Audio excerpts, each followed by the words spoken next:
And I've been in California for 8 years, okay? So when you move to California, you think earthquakes. You don't think wildfires initially, but maybe not anymore.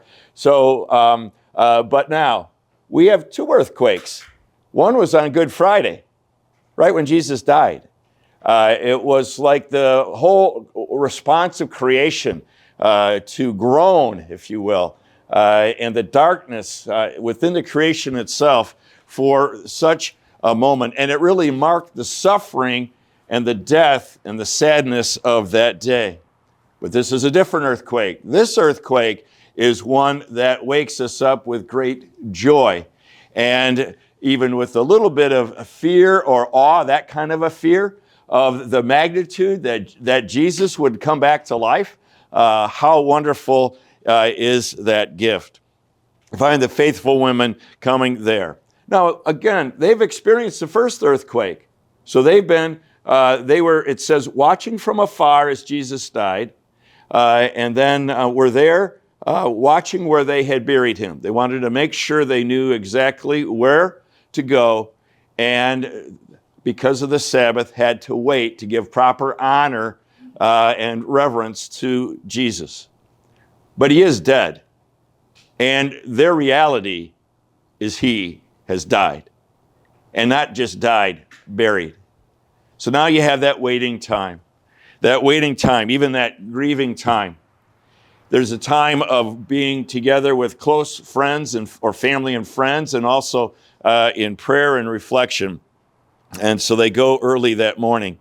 But God jumps in with such a dramatic wake-up call, but a wake-up call that brings us great joy.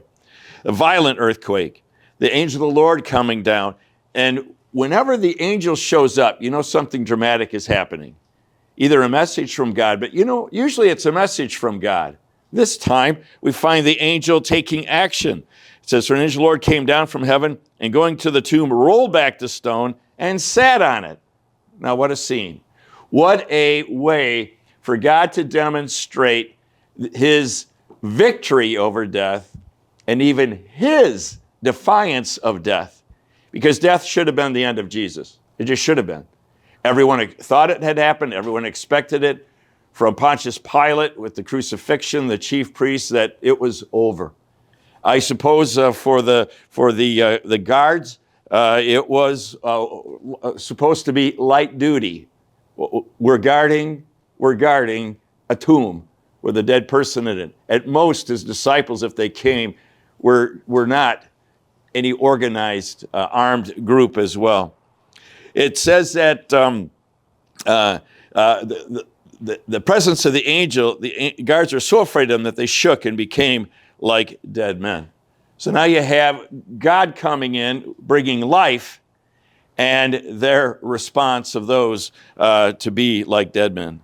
The angel said to the women, as they always say, do not be afraid, for I know that you are looking for Jesus who was crucified. He is not here, he is risen, just as he said. Come and see the place where he lay. Empty, open, no body. Jesus has been risen. And we celebrate and rejoice in this reality of understanding this gift of God, so that when Peter has this sermon in our first reading, he speaks of this resurrection. He speaks about we are witnesses to these things.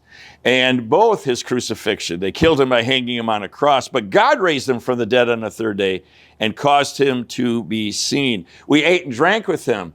In a few days from now, Jesus is making breakfast for them on the shore of Galilee, some fish, and this reality that Jesus is physically alive. We find then that the magnitude of this resurrection is all the prophets testify about him, that everyone who believes in him receives forgiveness of his sins through his name. Whoever believes in him receives forgiveness of sins through his name. It is faith. And we might just ask ourselves, so why are we here? Why did we come? A little bit of it's maybe tradition, or maybe it's a little sense of duty or obligation. But we really are here because we do believe.